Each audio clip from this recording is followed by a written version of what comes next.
71 Como julgar a posição da Terra em relação aos outros mundos. A grandeza do plano sideral, onde se agita a comunidade dos sistemas, é demasiado profunda para que possamos assinalar-lhe a definição com os mesquinhos formulários da Terra.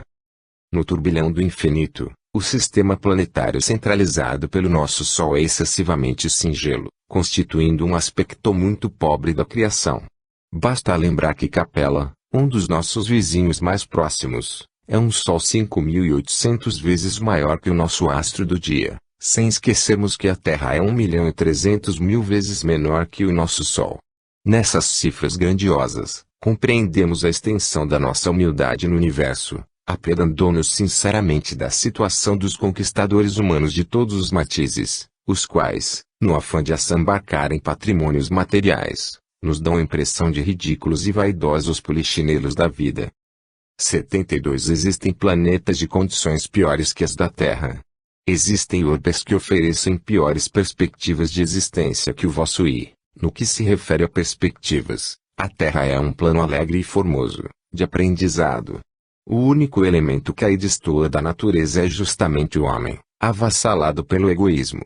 Conhecemos planetas onde os seres que os povoam são obrigados a um esforço contínuo e penoso para aliciar os elementos essenciais à vida. Outros, ainda, onde numerosas criaturas se encontram em doloroso degredo.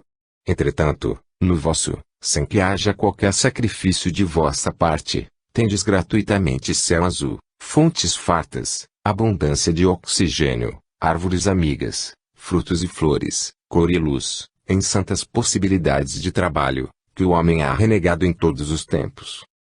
73 A humanidade terrestre é idêntica de outros urbes. Nas expressões físicas, semelhante analogia é impossível, em face das leis substanciais que regem cada plano evolutivo, mas, procuremos entender por humanidade a família espiritual de todas as criaturas de Deus que povoam o universo e, examinada a questão sob esse prisma, veremos a comunidade terrestre identificada com a coletividade universal. 74. O homem científico poderá encarar com êxito as possibilidades de uma viagem interplanetária. Pelo menos enquanto perdurar a sua atitude de confusão, de egoísmo e rebeldia, a humanidade terrestre não deve alimentar qualquer projeto de viagem interplanetária. Que dizermos do homem que, sem dispor a ordem na sua própria casa, quisesse invadir a residência dos vizinhos? Se tantas vezes as criaturas terrestres têm menosprezado os bens que a providência divina lhes colocou nas mãos, não seria justo circunscrevê-las ao seu âmbito acanhado e mesquinho. O insulamento da Terra é um bem inapreciável.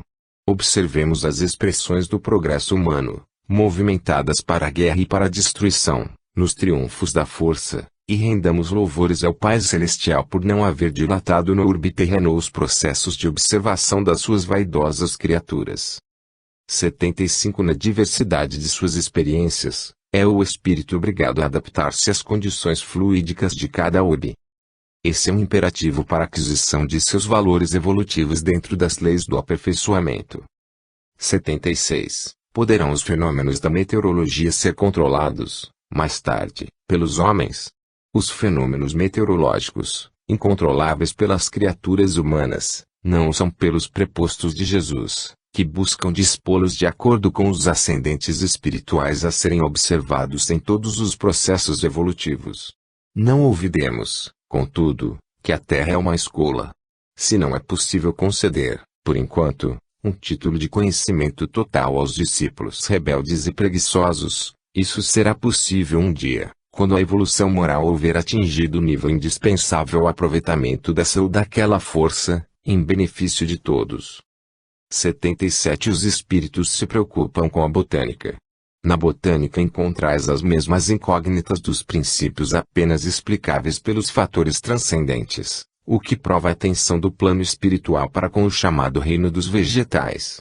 Esse departamento da natureza, campo de evolução como os outros, recebe igualmente o sagrado influxo do Senhor, através da assistência de seus mensageiros, desde os pródromos da organização planetária. Recordai-vos de que o homem é discípulo numa escola que o seu raciocínio já encontrou organizada pela sabedoria divina e, em nome daquele que é a origem sagrada de nossas vidas, amai as árvores e tende cuidado com o campo, onde florescem as bênçãos do céu. 78. A zoologia é também objeto de atenção dos planos espirituais? Sem dúvida, também a zoologia merece o zelo da esfera invisível, mas é indispensável considerarmos a utilidade de uma advertência aos homens, convidando-os a examinar detidamente os seus laços de parentesco com os animais, dentro das linhas evolutivas, sendo justo que procurem colocar os seres inferiores da vida planetária sob o seu cuidado amigo. Os reinos da natureza, aliás, são o campo de operação e trabalho dos homens, sendo razoável considerá-los mais sob a sua responsabilidade direta que propriamente dos espíritos, razão por que responderão perante as leis divinas pelo que fizerem, em consciência, com os patrimônios da natureza terrestre.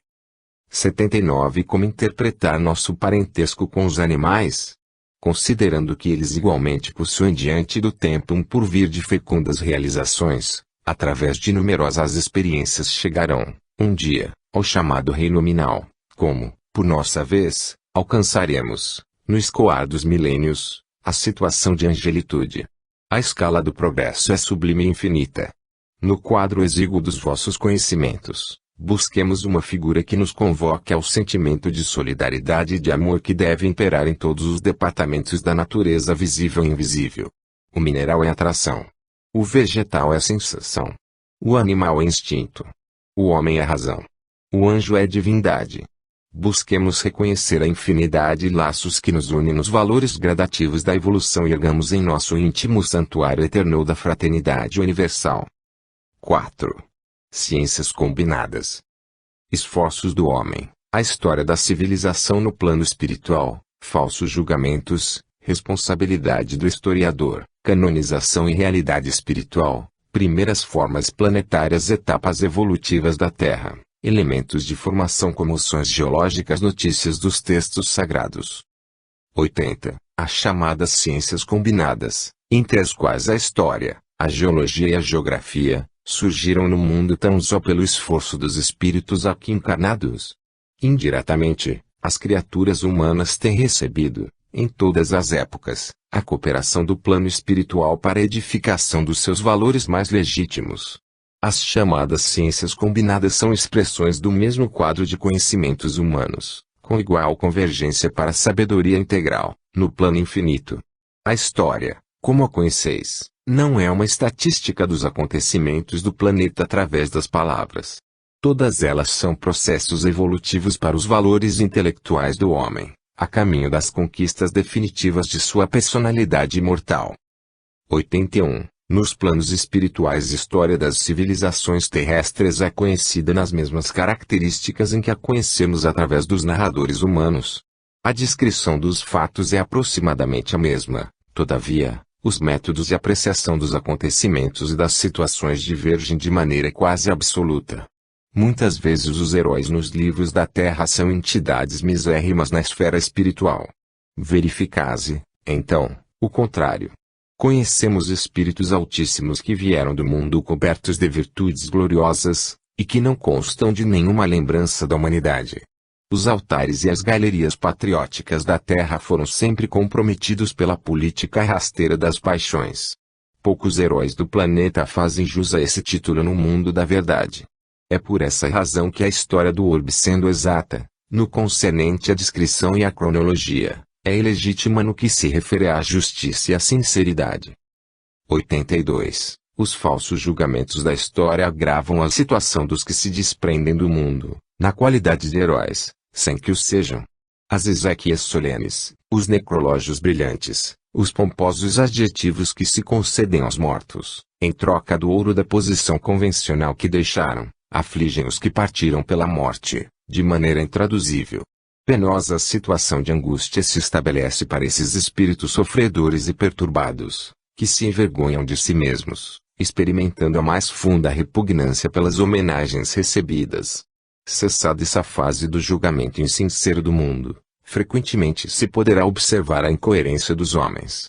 O antigo herói volta ao orbe com as vestes do mendigo ou do proletário rude, aprendendo nas lágrimas silenciosas a compor os cânticos do dever e do trabalho santificantes. Todavia, ninguém o vê, porque, na história do mundo, em todos os tempos, O homem sempre incensou a tirania e raramente fixou o olhar inquieto na flor carinhosa e humilde da virtude. 83 é o historiador responsável pelos juízos falsos da história. Considerando-se que cada espírito encarnado tem sua tarefa especial nesse ou naquele setor evolutivo, os historiadores que se deixam mergulhar no interesse econômico das sinecuras políticas, embriagados pelo vinho da mediocridade, responderão além em túmulo pela exploração comercial da inteligência que hajam praticado na terra, adulterando a justiça e o direito, evitando a verdade, ou fornecendo mentiras ao espírito confiante dos pósteros. 84. Se um espírito no plano invisível não é realmente uma criatura santificada, como receberá as orações de seus devotos, se a história do mundo canonizou? A canonização é um processo muito arrojado das ambições humanas, para ser considerado perante a verdade espiritual. Conhecemos inquisidores, verdugos de povos e traidores do bem, conduzidos ao altar pelo falso julgamento da política humana. A prece dos devotos invocando seu socorro muitas vezes sem se lembrarem da paternidade de Deus, ecoa-lhes no coração perturbado como vozes de acusação terrível e dolorosa, porquanto reavivem ainda mais a nudez de suas feridas. Frequentemente, os espíritos que se encontram nessa penosa situação rogam a Jesus a concessão das experiências mais humildes na Terra, a fim de olvidarem os ruídos nocivos das falsas glórias do planeta, no silêncio das grandes dores que iluminam e regeneram. 85. As primeiras formas planetárias obedeceram a um molde especial preexistente. Jesus foi o divino escultor da obra geológica do planeta. Junto de seus prepostos, iluminou a sombra dos princípios com os eflúvios sublimados do seu amor, que saturaram todas as substâncias do mundo em formação. Não podemos afirmar que as formas da natureza, em sua manifestação inicial, obedecessem a um molde preexistente, no sentido de imitação, porque todas elas receberam o influxo sagrado do coração do Cristo. A verdade é que, assim como em vossas construções materiais todas as obras viveram previamente no cérebro de um engenheiro ou de um arquiteto, todas as formas de vida na Terra foram primeiramente concebidas na sua visão divina. 86. Tendo sido a Terra formada pelo poder divino, porque passou o planeta por tantas etapas evolutivas, muitas das quais duraram milhões de anos. No infinito do universo, a evolução do princípio espiritual tem de escapar a todas as vossas limitações de tempo e de espaço, na tábua dos valores terrestres. As aquisições de cada indivíduo resultam da lei do esforço próprio no caminho ilimitado da criação, destacando-se daí as mais diversas posições evolutivas das criaturas e compreendendo-se que tempo e espaço são laboratórios divinos, onde todos os princípios da vida são submetidos às experiências do aperfeiçoamento, de modo que cada um deva a si mesmo todas as realizações, no dia de aquisição dos mais altos valores da vida. 87. De onde foram tirados os elementos para a formação da Terra? Sabemos que a aglutinação molecular, bem como o motor transcendente do mundo, obedeceu ao sopro gerador da vida, oriundo do Todo-Poderoso e lançado sobre o infinito da criação universal. Contudo, achamo-nos ainda na situação do aluno que encontrou a escola já edificada, cabendo-nos louvar e buscar, pelo trabalho e pelo aperfeiçoamento, o seu divino autor. 88. Deve o homem terrestre enxergar nas comoções geológicas do globo elementos de provação para a sua vida. Os abalos sísmicos não são simples acidentes da natureza. O mundo não está sob a direção de forças cegas. As comoções do globo são instrumentos de provações coletivas, ríspidas e penosas. Nesses cataclismos, a multidão resgata igualmente os seus crimes de outrora e cada elemento integrante da mesma quitase do pretérito na pauta dos débitos individuais. 89. Por que razão não existe nos textos sagrados uma notícia positiva das terras descobertas posteriormente à vinda de Jesus ao planeta? Nesse particular, temos de convir que a palavra das profecias, através de todos os tempos e situações do planeta, como eco das regiões divinas, não teve em mira senão a edificação do reino de Deus nos corações, desprezando as fundações humanas, precárias e perecíveis. Todavia, no desdobramento das revelações, encontrareis notícias das novas terras, posteriormente descobertas, informações essas que se encontram sob os véus dos símbolos, como aconteceu com todas as demais notificações que o Velho e Novo Testamentos legaram ao homem espiritual. 5. Ciências aplicadas. Campo de esforço e inspirações do plano superior: o agricultor, o engenheiro, a medicina terrestre, saúde, a moléstia e a sua cura psíquica, aplicação dos recursos humanos, o passe, aplicação do passe, a benzedura, enfermidades físicas incuráveis, atuação dos espíritos amigos sobre a flora microbiana, água fluidificada, condições do auxílio espiritual, o conselho médico de amigo espiritual, eutanásia, hospital espírita, a base dos métodos de educação, o período infantil, a melhor escola de preparação, a educação sexual, renovação dos processos educativos, deveres dos pais espiritistas, economia dirigida. 90. As ciências aplicadas, como a agricultura, a engenharia, a medicina, a educação e a economia, representam o campo de esforço dos espíritos encarnados, para a amplificação dos conhecimentos do homem, em benefício material da humanidade. As ciências aplicadas são as forças que se mobilizam para as comodidades da civilização. Todavia, apesar de suas características materiais, é dentro de seus quadros que se organizam os esforços abençoados do espírito, em provas de regeneração ou em missões purificadoras, na sua marcha ascensional para o perfeito. Entrosando-se com as atividades complementares das demais expressões científicas do planeta, todas se harmonizam, nas lutas do homem, como recursos terrenos para o desiderato das finalidades divinas. 91. No quadro das ciências, as inspirações do plano superior são destinadas a determinados estudiosos ou lançados de maneira geral para todos os cientistas. Nos departamentos da atividade científica existe, às vezes, esse ou aquele missionário, com tarefa especializada e conferida, tão somente ao seu esforço. Em se tratando, porém, de ideias e aparelhos novos, nos movimentos evolutivos, as inspirações do plano espiritual são distribuídas em todas as correntes do pensamento humano, percebendo-as, contudo, somente aqueles que se encontram sintonizados com as suas vibrações. 92. O agricultor, aplicando os conhecimentos da ciência para a melhoria do seu meio ambiente e elevação do nível social em que se encontra, cumpre, também, missão espiritual. O homem recebeu, igualmente, uma grande tarefa junto ao solo do globo, fonte de manutenção de sua existência, competindo-lhe o bom serviço de cultivar e aperfeiçoar o trato da terra, sob a sua ordenação transitória, porquanto é na oficina do orbe que ele se prepara, de modo geral, para o seu futuro infinito, cheio de beleza e de realizações definitivas no plano eterno. 93. O engenheiro, na movimentação dos patrimônios materiais do orbe, alargando as possibilidades de comunicação entre os povos, é amparado pelas forças espirituais. As fontes de proteção do plano invisível amparam todos os esforços generosos e sinceros que objetivam não só o aperfeiçoamento da escola planetária, como também o de seus filhos. Assim, temos de reconhecer no engenheiro abnegado um obreiro do progresso e da fraternidade. Essa razão pela qual as grandes obras da engenharia, em sua feição beneficiária, apesar de materiais, possuem elevada significação pela extensão de sua utilidade ao espírito coletivo. 94. Como é considerada nos planos espirituais a medicina terrena? A medicina humana, compreendida e aplicada dentro de suas finalidades superiores, constitui uma nobre missão espiritual.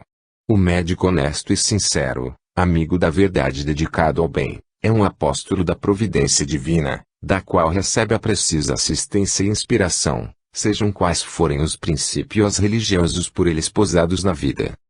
95. Em face dos esforços da medicina, como devemos considerar a saúde? Para o homem da terra, a saúde pode significar o equilíbrio perfeito dos órgãos materiais. Para o plano espiritual, todavia, a saúde é a perfeita harmonia da alma, para a obtenção da qual, muitas vezes, há a necessidade da contribuição preciosa das moléstias e deficiências transitórias da terra. 96. Toda a moléstia do corpo tem ascendentes espirituais? As chagas da alma se manifestam através do envoltório humano. O corpo doente reflete o panorama interior do espírito enfermo. A patogenia é um conjunto de inferioridades do aparelho psíquico. E ainda na alma que reside a fonte primária de todos os recursos medicamentosos definitivos. A assistência farmacêutica do mundo não pode remover as causas transcendentes do caráter mórbido dos indivíduos. O remédio eficaz está na ação do próprio espírito enfermiço. Podeis objetar que as injeções e os comprimidos suprimem a dor, todavia, o mal ressurgirá mais tarde nas células do corpo.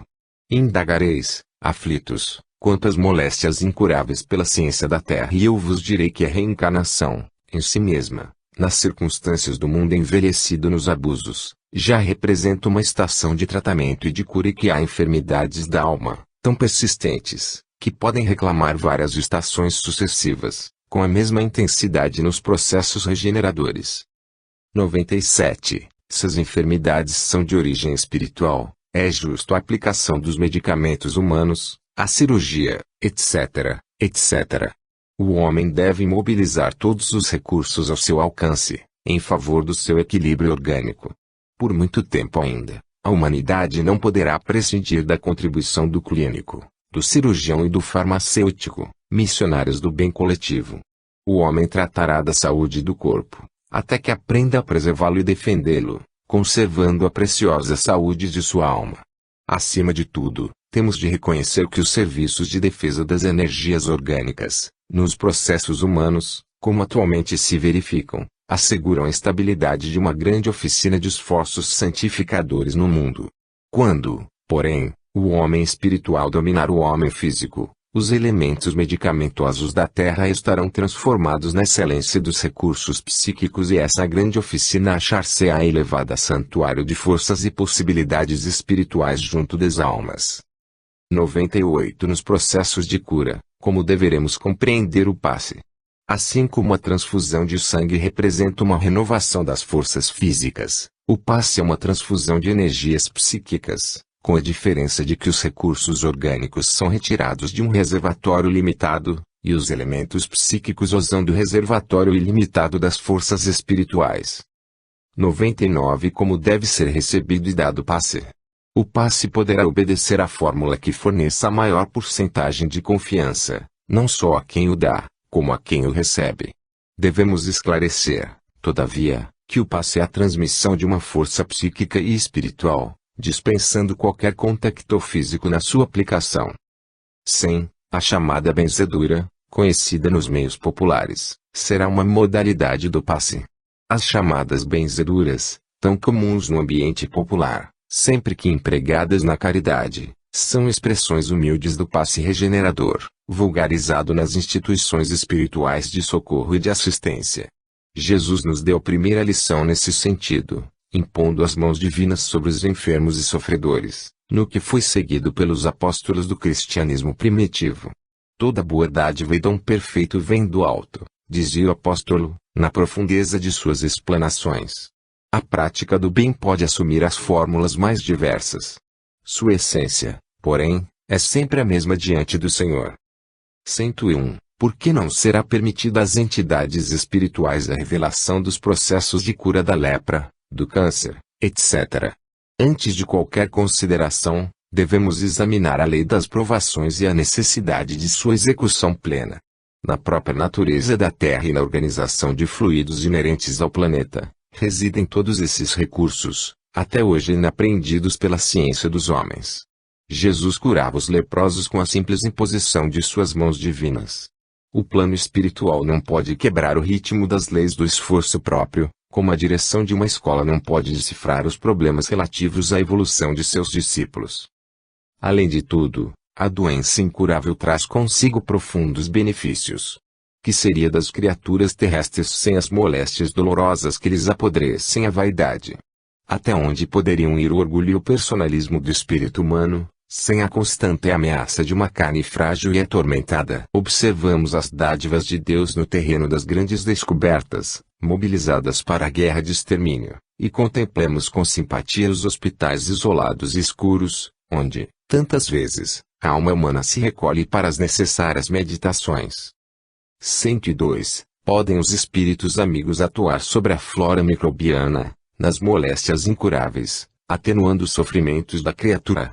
As entidades amigas podem diminuir a intensidade da dor nas doenças incuráveis, bem como afastá-la completamente, se esse benefício puder ser levado a efeito no quadro das provas individuais, sob os desígnios sábios e misericordiosos do plano superior. 103. No tratamento ministrado pelos espíritos amigos, a água fluidificada, para um doente, terá o mesmo efeito em outro enfermo. A água pode ser fluidificada, de modo geral, em benefício de todos, todavia, pode ser em caráter particular para determinado enfermo e, neste caso, é conveniente que o uso seja pessoal e exclusivo. 104. Existem condições especiais para que os espíritos amigos possam fluidificar a água pura, como sejam as presenças de médiuns curadores, reuniões de vários elementos, etc. A caridade não pode atender a situações especializadas. A presença de médiuns curadores, bem como as reuniões especiais, de modo algum podem constituir o preço do benefício aos doentes, porquanto os recursos dos guias espirituais, nessa esfera de ação, podem independer do concurso medianímico, considerando o problema dos méritos individuais. 105. O fato de um guia espiritual receitar para determinado enfermo, é sinal infalível de que o doente terá de curar-se. O guia espiritual é também um irmão e um amigo, que nunca ferirá as vossas mais queridas esperanças. Aconselhando o uso de uma substância medicamentosa, alvitrando essa ou aquela providência, ele cooperará para as melhoras de um enfermo e, se possível, para o pleno restabelecimento de sua saúde física, mas não poderá modificar a lei das provações ou os desígnios supremos dos planos superiores, na hipótese da desencarnação, porque, dentro da lei, somente Deus, seu Criador, pode dispensar. 106. A eutanásia é um bem, nos casos de moléstia incurável. O homem não tem o direito de praticar a eutanásia, em caso algum, ainda que a mesma seja a demonstração aparente de medida benfazeja.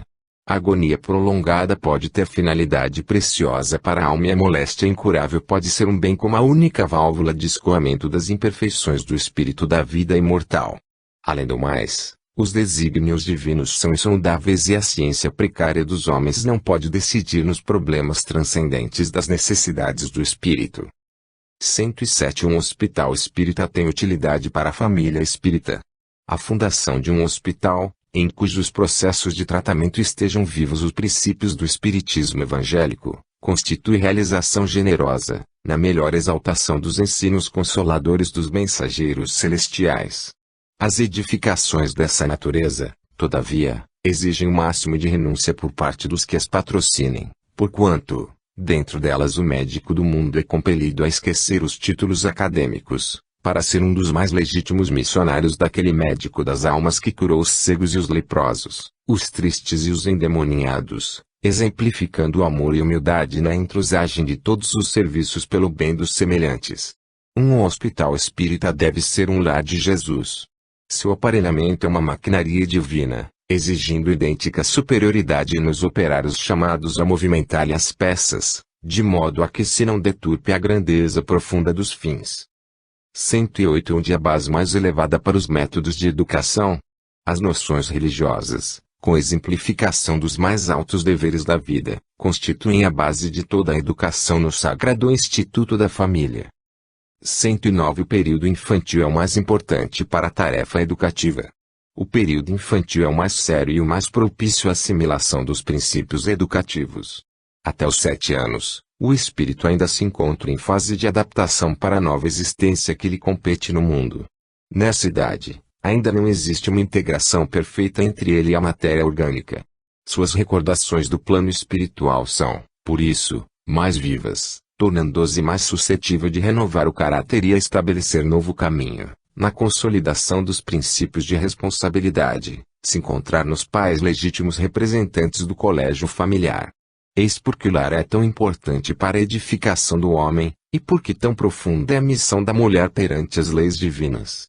Passada a época infantil, credora de toda vigilância e carinho por parte das energias paternais, os processos de educação moral, que formam o caráter, tornam-se mais difíceis com a integração do espírito em seu mundo orgânico material e, atingida a maioridade, se a educação não se houver feito no lar, então, só o processo violento das provas rudes, no mundo, pode renovar o pensamento e a concepção das criaturas, porquanto a alma reencarnada terá retomado todo o seu patrimônio nocivo do pretérito e reincidirá nas mesmas quedas, se lhe faltou a luz interior dos sagrados princípios educativos. 110. Qual a melhor escola de preparação das almas reencarnadas, na Terra? A melhor escola ainda é o lar, onde a criatura deve receber as bases do sentimento e do caráter. Os estabelecimentos de ensino, propriamente do mundo, podem instruir, mas só o Instituto da Família pode educar. É por essa razão que a universidade poderá fazer o cidadão, mas somente o lar pode edificar o homem. Na sua grandiosa tarefa de cristianização, essa é a profunda finalidade do espiritismo evangélico, no sentido de iluminar a consciência da criatura, a fim de que o lar se refaça e novo ciclo de progresso espiritual se traduza, entre os homens, em lares cristãos, para a nova era da humanidade. 111 É justa a fundação de institutos para a educação sexual?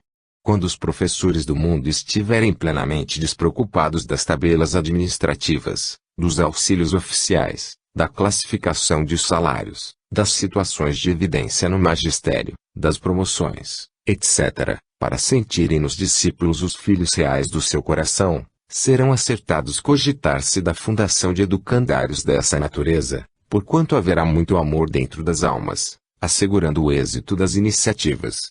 Os professores do mundo, todavia, considerando o quadro legítimo das exceções, ainda não passam de servidores do Estado, angustiados na concorrência do profissionalismo.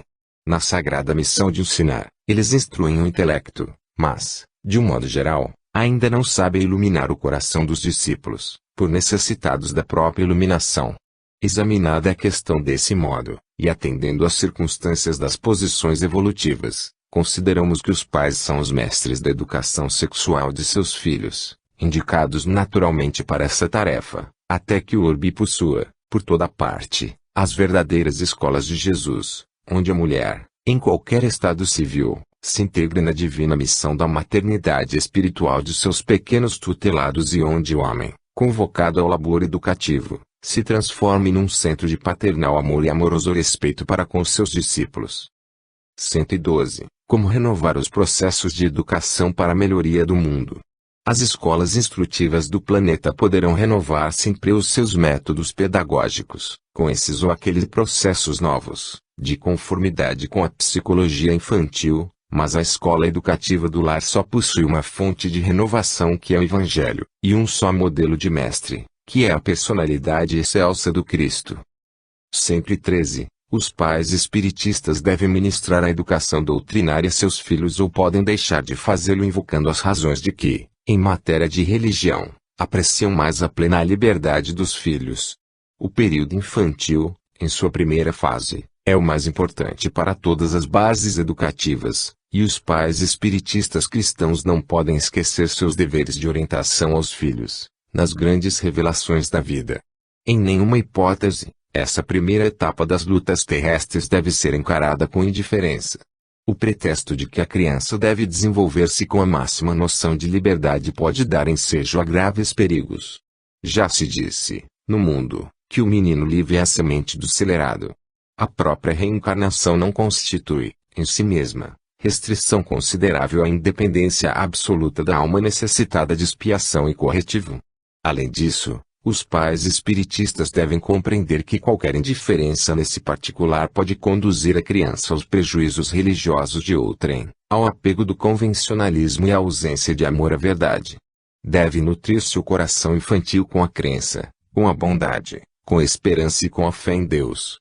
Agir contrariamente a essas normas é abrir para o faltoso de ontem a mesma porta larga para os excessos de toda a sorte, que conduzem ao aniquilamento e ao crime. Os pais espiritistas devem compreender essa característica de suas obrigações sagradas, entendendo que o lar não se fez para a contemplação egoística da espécie, mas, sim, para santuário onde, por vezes, se exige a renúncia e o sacrifício de uma existência inteira. 114 A economia deve ser dirigida. No que se refere à técnica de produção, à necessidade da repartição e aos processos de consumo, é mais que justa a direção da economia, porém, nesse sentido, todo excesso político que prejudique a harmonia na lei das trocas, de que o progresso depende inteiramente, é um erro condenável, com graves consequências para toda a estrutura do organismo coletivo. Tais excessos deram causa aos sistemas autárquicos de governos, da atualidade, onde carecem todos os ideais de justiça econômica e de fraternidade, em virtude dos erros de visão do mau nacionalismo. A vida depende de trocas incessantes e toda restrição a esses elevados princípios de harmonia é uma passagem para a destruição revolucionária, onde se invertem todos os valores da vida. Que a economia seja dirigida, mas que as paixões políticas não penetrem os seus domínios de equilíbrio e reciprocidade, porquanto, na sua influência nefasta, o bastar-se a si mesma a ideologia sinistra da ambição e do egoísmo, onde o fermento da guerra encontra o clima apropriado para suas manifestações de violência e extermínio. Segunda parte. Filosofia. Interpretação da filosofia. 115. E a filosofia é a interpretação sintética de todas as atividades do espírito em evolução na Terra. A filosofia constitui, de fato, a súmula das atividades evolutivas do espírito encarnado, na Terra. Suas equações são as energias que fecundam a ciência, espiritualizando-lhe os princípios, até que unidas uma à outra, indissoluvelmente, penetrem o átrio divino das verdades eternas. 1. Vida. Aprendizado. O homem e o seu pretérito inteligência patrimônio íntimo dilatação da capacidade inteligência e sentimento meio ambiente, intuição crente à evolução espiritual, palavra humana, obstáculos à inspiração superior, vibrações do bem e do mal corpo são e mente sadia vida do irracional, erro de alimentação santificação do sábado. 116 O homem físico está sempre ligado ao seu pretérito espiritual. Como a maioria das criaturas humanas se encontra em lutas expiatórias, podemos figurar o homem terrestre como alguém a lutar para desfazer-se do seu próprio cadáver, que é o passado culposo, de modo a ascender para a vida e para a luz que residem em Deus. Essa imagem temula na semente do mundo que, para desenvolver o embrião, cheio de vitalidade e beleza, necessita do temporário estacionamento no seio lodoso da terra, a fim de se desfazer do seu envoltório, crescendo, em seguida, para a luz do sol e cumprindo sua missão sagrada, enfeitada de flores e frutos. 117. A inteligência, julgada pelo padrão humano, será a súmula de várias experiências do espírito sobre a Terra. Os valores intelectivos representam a soma de muitas experiências, em várias vidas do espírito, no plano material. Uma inteligência profunda significa um imenso acervo de lutas planetárias. Atingida essa posição, se o homem guarda consigo uma expressão idêntica de progresso espiritual, pelo sentimento, então estará apto a elevar-se a novas esferas do infinito, para a conquista de sua perfeição. 118 Como se registram as experiências do espírito em uma encarnação, para servirem de patrimônio evolutivo nas encarnações subsequentes. É no próprio patrimônio íntimo que a alma registra as suas experiências, no aprendizado das lutas da vida, acerca das quais guardará sempre uma lembrança inata nos trabalhos purificadores do porvir.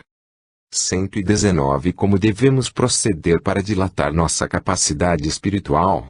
Ainda não encontramos uma fórmula mais elevada e mais bela que a do esforço próprio, dentro da humildade e do amor, no ambiente de trabalho e de lições da terra, onde Jesus ouve por bem instalar a nossa oficina de perfectibilidade para a futura elevação dos nossos destinos de espíritos imortais. 120 Pode existir inteligência sem desenvolvimento espiritual? Diremos, melhor, inteligência humana sem desenvolvimento sentimental, porque nesse desequilíbrio do sentimento e da razão é que repousa atualmente a dolorosa realidade do mundo. O grande erro das criaturas humanas foi entronizar apenas a inteligência, olvidando os valores legítimos do coração nos caminhos da vida. 121 O meio ambiente influi no espírito. O meio ambiente em que a alma renasceu, muitas vezes constitui a prova expiatória, com poderosas influências sobre a personalidade. Faz-se indispensável que o coração esclarecido coopere na sua transformação para o bem, melhorando e elevando as condições materiais e morais de todos os que vivem na sua zona de influenciação. 122 Que se deve fazer para o desenvolvimento da intuição? O campo do estudo perseverante, com esforço sincero e a meditação sadia, é o grande veículo de amplitude da intuição, em todos os seus aspectos. 123 Deve o crente criar imposições absolutas para si mesmo, no sentido de alcançar mais depressa a perfeição espiritual. O crente deve esforçar-se o mais possível, mas de modo algum deve nutrir a pretensão de atingir a superioridade espiritual completa de uma só vez, porquanto a vida humana é aprendizado de lutas purificadoras e, no cadinho do resgate, nem sempre a temperatura pode ser amena, alcançando, por vezes, o mais alto grau para o desiderato do acrisolamento. Em todas as circunstâncias, guarde o cristão a prece e a vigilância, prece ativa, que é o trabalho do bem, e vigilância, que é a prudência necessária, de modo a não atrair novos compromissos.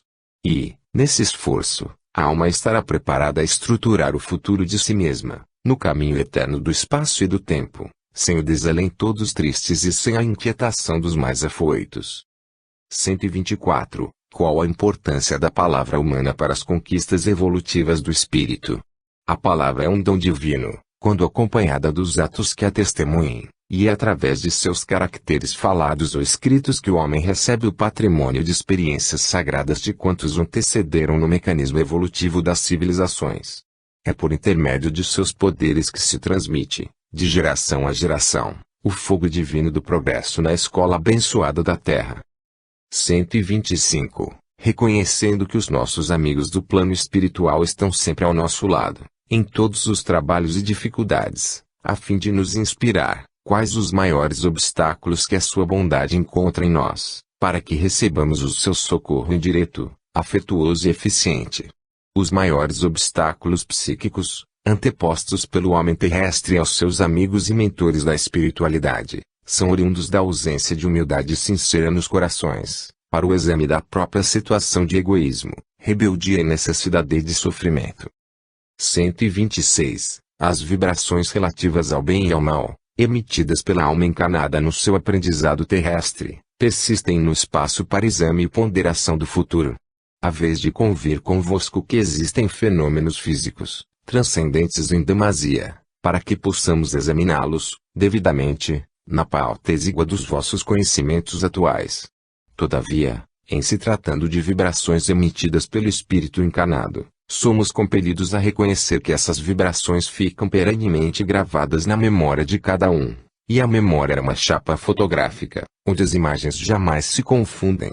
Bastará a manifestação da lembrança, para serem levadas a efeito todas as ponderações, mais tarde, no capítulo das expressões do mal e do bem.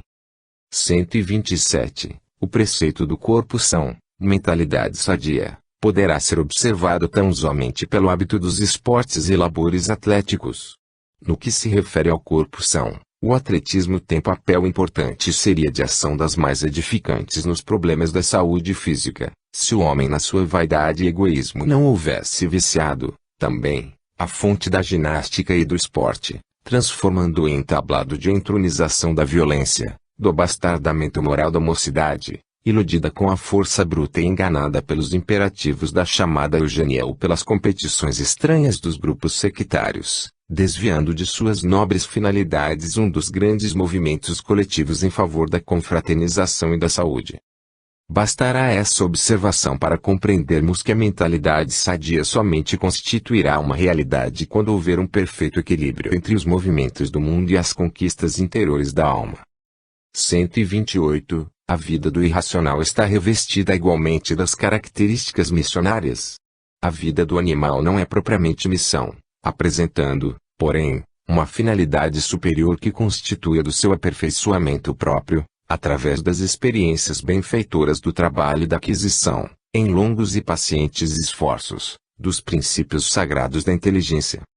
129. É um erro alimentar-se o homem com a carne dos irracionais. A ingestão das vísceras dos animais é um erro de enormes consequências, do qual derivaram numerosos vícios da nutrição humana. É de lastimar semelhante situação, mesmo porque, se o estado de materialidade da criatura exige a cooperação de determinadas vitaminas, esses valores nutritivos podem ser encontrados nos produtos de origem vegetal, sem a necessidade absoluta dos matadouros e frigoríficos. Temos de considerar, porém, a máquina econômica do interesse e da harmonia coletiva, na qual tantos operários fabricam o seu pão cotidiano. Suas peças não podem ser destruídas de um dia para o outro, sem perigos graves. Consolemo-nos com a visão do porvir, sendo justo trabalharmos, dedicadamente, pelo advento dos tempos novos em que os homens terrestres poderão dispensar da alimentação os despojos sangrentos de seus irmãos inferiores. 130. Operários do aprendizado terrestre. Como devemos encarar o texto sagrado do lembrete do dia de sábado para santificá-lo, quando as obrigações de serviço proporcionam para isso os domingos? O descanso dominical deve ser sagrado pelo homem, não por se tratar de um domingo, mas em virtude da necessidade de se estabelecer uma pausa semanal aos movimentos da vida física, para o recolhimento espiritual da alma em si mesma, no caminho das atividades terrestres. O repouso dominical substitui perfeitamente o sábado antigo, salientando-se que a rigidez da sua observância foi instituída pelos legisladores hebreus, em virtude da ambição e da prepotência dos senhores de escravos, numerosos da época, e que, somente desse modo, atendiam à medida de humanidade, concedendo uma trégua ao esforço exaustivo que costumava aniquilar a existência de servos fracos e indefesos. O descanso semanal deve ser sempre consagrado pelo homem às expressões de espiritualidade da sua vida, sem se dar, porém, a qualquer excesso no domínio da letra, nesse particular, porque, após a palavra de Moisés, devemos ouvir a lição do Senhor, esclarecendo que o sábado foi feito para o homem e não o homem para o sábado. Experiência. Aquisição da experiência, determinismo e livre-arbítrio simultâneos. Liberdade do íntimo, modificação do determinismo, o bem e o mal, determinação absoluta, vigilância sobre a liberdade, possibilidade do erro, as circunstâncias, influência dos astros, influência dos nomes, numerologia, influência oculta dos objetos, fenômeno premonitórios, cartomancia e espiritismo. 131. Como adquire experiência o espírito encarnado?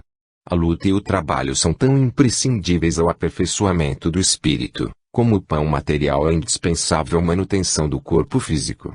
É trabalhando e lutando, sofrendo e aprendendo, que a alma adquire as experiências necessárias na sua marcha para a perfeição. 132. Há o determinismo e o livre-arbítrio, ao mesmo tempo, na existência humana. Determinismo e livre-arbítrio coexistem na vida, entrosando-se na estrada dos destinos, para a elevação e redenção dos homens. O primeiro é absoluto nas mais baixas camadas evolutivas e o segundo amplia-se com os valores da educação e da experiência. Acresce observar que sobre ambos pairam as determinações divinas, baseadas na lei do amor, sagrada e única, da qual a profecia foi sempre o mais eloquente testemunho. Não verificais, atualmente, as realizações previstas pelos emissários do Senhor há 2 e 4 milênios, no divino simbolismo das Escrituras. Estabelecida a verdade de que o homem é livre na pauta de sua educação e de seus méritos, na lei das provas, cumpre-nos reconhecer que o próprio homem, à medida que o se torna responsável, organiza o determinismo da sua existência, agravando ou amenizando-lhe os rigores, até poder elevar-se definitivamente aos planos superiores do universo. 133. Havendo o determinismo e o livre-arbítrio, ao mesmo tempo, na vida humana, como compreender a palavra dos guias espirituais quando afirmam não lhes ser possível influenciar a nossa liberdade? Não devemos esquecer que falamos de expressão corpórea, em se tratando do determinismo natural, que prepondera sobre os destinos humanos. A subordinação da criatura, em suas expressões do mundo físico, é lógica e natural nas leis das compensações, dentro das provas necessárias, mas, no íntimo, zona de pura influenciação espiritual, o homem é livre na escola do seu futuro caminho. Seus amigos do invisível localizam aí o santuário da sua independência sagrada. Em todas as situações, o homem educado pode reconhecer onde falam as circunstâncias da vontade de Deus, em seu benefício, e onde falam as que se formam pela força da sua vaidade pessoal ou do seu egoísmo. Com ele, portanto, estará sempre o mérito da escolha, nesse particular. 134. Como pode o homem agravar ou amenizar o determinismo de sua vida? A determinação divina da sagrada lei universal é sempre a do bem e da felicidade, para todas as criaturas. No lar humano, não vê um pai amoroso e ativo, com um largo programa de trabalhos pela ventura dos filhos. E cada filho, cessado o esforço da educação na infância, na preparação para a vida, não deveria ser um colaborador fiel da generosa providência paterna pelo bem de toda a comunidade familiar? Entretanto, A maioria dos pais humanos deixa a Terra sem ser compreendida, apesar de todo o esforço despendido na educação dos filhos. Nessa imagem muito frágil, em comparação com a paternidade divina, temos um símile da situação. O espírito que, de algum modo, já armazenou certos valores educativos, é convocado para esse ou aquele trabalho de responsabilidade junto de outros seres em provação rude, ou em busca de conhecimentos para a aquisição da liberdade. Esse trabalho deve ser levado a efeito na linha reta do bem, de modo que esse filho seja o bom cooperador de seu Pai Supremo, que é Deus. O administrador de uma instituição, o chefe de uma oficina, o escritor de um livro e o mestre de uma escola têm a sua parcela de independência para colaborar na obra divina e devem retribuir a confiança espiritual que lhes foi deferida. Os que se educam e conquistam direitos naturais, inerentes à personalidade, deixam de obedecer, de modo absoluto, ao determinismo da evolução, porquanto estarão aptos a cooperar no serviço das ordenações, podendo criar as circunstâncias para a marcha ascensional de seus subordinados ou irmãos em humanidade, no mecanismo de responsabilidade da consciência esclarecida. Nesse trabalho de ordenar com Deus, o filho necessita considerar o zelo e o amor paternos, a fim de não desviar sua tarefa do caminho reto, supondo-se senhor arbitrário das situações, complicando a vida da família humana e adquirindo determinados compromissos, por vezes bastante penosos, porque, contrariamente ao propósito dos pais, há filhos que desbaratam os talentos colocados em suas mãos, na preguiça, no egoísmo, na vaidade ou no orgulho. Daí a necessidade de concluirmos com a apologia da humanidade, salientando que o homem que atingiu certa parcela de liberdade, está retribuindo a confiança do Senhor, sempre que age com a sua vontade misericordiosa e sábia, reconhecendo que o seu esforço individual vale muito, não por ele, mas pelo amor de Deus que o protege e ilumina na edificação de sua obra imortal. 135 Se o determinismo divino é o do bem, quem criou o mal?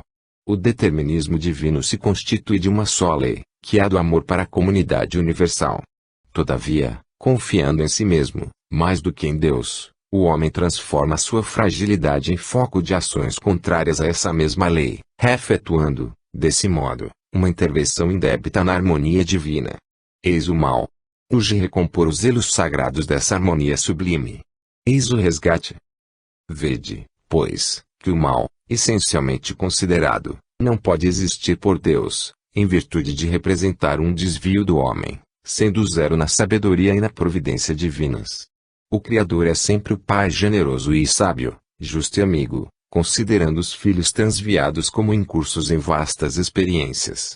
Mas, como Jesus e os seus prepostos são seus cooperadores divinos e eles próprios instituem as tarefas contra o desvio das criaturas humanas, focalizam os prejuízos do mal com a força de suas responsabilidades educativas, a fim de que a humanidade siga retamente no seu verdadeiro caminho para Deus. 136 Existem seres agindo na Terra sob determinação absoluta. Os animais e os homens quase selvagens nos dão uma ideia dos seres que agem no planeta sob determinação absoluta. E essas criaturas servem para estabelecer a realidade triste da mentalidade do mundo, ainda distante da fórmula do amor, com que o homem deve ser o legítimo cooperador de Deus, ordenando com a sua sabedoria paternal. Sem saberem amar os irracionais e os irmãos mais ignorantes colocados sob a sua imediata proteção, os homens mais educados da terra exterminam os primeiros, para sua alimentação, e escravizam os segundos para objeto de explorações grosseiras, com exceções, de modo a mobilizá-los a serviço do seu egoísmo e da sua ambição. 137. O homem educado deve exercer vigilância sobre o seu grau de liberdade. É sobre a independência própria que a criatura humana precisa exercer a vigilância maior. Quando o homem educado se permite examinar a conduta de outrem, de modo leviano ou inconveniente, é sinal que a sua vigilância padece desastrosa deficiência, porquanto a liberdade de alguém termina sempre onde começa uma outra liberdade, e cada qual responderá por si, um dia, junto à verdade divina. 138. Em se tratando das questões do determinismo, qualquer ser racional pode estar sujeito a erros. Todo ser racional está sujeito ao erro, mas a ele não se encontra obrigado. Em plano de provações e de experiências como a Terra, o erro deve ser sempre levado à conta dessas mesmas experiências, tão logo seja reconhecido pelo seu autor direto, ou indireto, tratando-se de aproveitar os seus resultados, e idênticas circunstâncias da vida, sendo louvável que as criaturas abdiquem a repetição dos experimentos, em favor do seu próprio bem no curso infinito do tempo. 139. Se na luta da vida terrestre existem circunstâncias, por toda parte, qual será a melhor de todas, digna de ser seguida? Em todas as situações da existência, a mente do homem defronta as circunstâncias do determinismo divino e do determinismo humano. A circunstância a ser seguida, portanto, deve ser sempre a do primeiro, a fim de que o segundo seja iluminado, destacando-se essa mesma circunstância pelo seu caráter de benefício geral, muitas vezes com o sacrifício da satisfação egoística da personalidade. Em virtude dessa característica, o homem está sempre habilitado, em seu íntimo, a escolher o bem definitivo de todos e o contentamento transitório do seu eu, fortalecendo a fraternidade e a luz, ou agravando o seu próprio egoísmo. 140. Os astros influenciam igualmente na vida do homem. As antigas assertivas astrológicas têm sua razão de ser.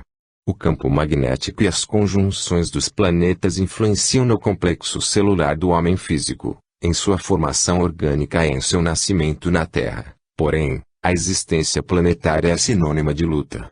Se as influências astrais não favorecem a determinadas criaturas, urge que estas lutem contra os elementos perturbadores, porque, acima de todas as verdades astrológicas, temos o Evangelho, e o Evangelho nos ensina que cada qual receberá por suas obras, achando-se cada homem sob as influências que merece. 141. Há influências espirituais entre o ser humano e o seu nome, tanto na Terra, como no espaço. Na Terra ou no plano invisível, temos a simbologia sagrada das palavras. Todavia, o estudo dessas influências requer um grande volume de considerações especializadas e, como nosso trabalho humilde é uma apologia ao esforço de cada um, ainda que temos de reconhecer que cada homem recebe as influências a que fez jus, competindo a cada coração renovar seus próprios valores, em marcha para realizações cada vez mais altas, pois que o determinismo de Deus é do bem, e todos os que se entregarem realmente ao bem, triunfarão de todos os óbices do mundo. 142. Poderíamos receber ensinamentos sobre o número 7, tantas vezes utilizado no ensino das tradições sagradas do cristianismo. Uma opinião isolada nos conduzirá a muitas análises nos domínios da chamada numerologia, fugindo ao escopo de nossas cogitações espirituais. Os números, como as vibrações, possuem a sua mística natural, mas, em face de nossos imperativos de educação, temos de convir que todos os números, como todas as vibrações, serão sagrados para nós, quando houvermos santificado o coração para Deus, sendo justo, nesse particular, copiarmos a antiga observação do Cristo sobre o sábado, esclarecendo que os números foram feitos para os homens, porém, os homens não foram criados para os números. 143. Deves de acreditar na influência oculta de certos objetos, como joias, etc., que parecem acompanhados de uma atuação infeliz e fatal. Os objetos, mormente os de uso pessoal, têm a sua história viva e, por vezes, podem constituir o ponto de atenção das entidades perturbadas, de seus antigos possuidores no mundo, razão porque parecem tocados, por vezes, de singulares influências ocultas. Porém, nosso esforço deve ser o da libertação espiritual, sendo indispensável lutarmos contra os fetiches, para considerar tão somente os valores morais do homem na sua jornada para o perfeito. 144. Os fenômenos premonitórios atestam a possibilidade da presciência com relação ao futuro. Os espíritos de nossa esfera não podem devassar o futuro, considerando essa atividade uma característica dos atributos do Criador Supremo, que é Deus. Temos de considerar, todavia, que as existências humanas estão subordinadas a um mapa de provas gerais, onde a personalidade deve movimentar-se com o seu esforço para a iluminação do porvir, e, dentro desse roteiro, os mentores espirituais mais elevados podem organizar os fatos premonitórios, quando convenham as demonstrações de que o homem não se resume a um conglomerado de elementos químicos, de conformidade com a definição do materialismo dissolvente. 145. Que dizermos da cartomancia em face do espiritismo? A cartomancia pode enquadrar-se nos fenômenos psíquicos, mas não no espiritismo evangélico, onde o cristão deve cultivar os valores do seu mundo íntimo pela fé viva e pelo amor no coração, buscando servir a Jesus no santuário de sua alma, não tendo outra vontade que não aquela de se elevar ao seu amor pelo trabalho e iluminação de si mesmo, sem qualquer preocupação pelos acontecimentos nocivos que se foram,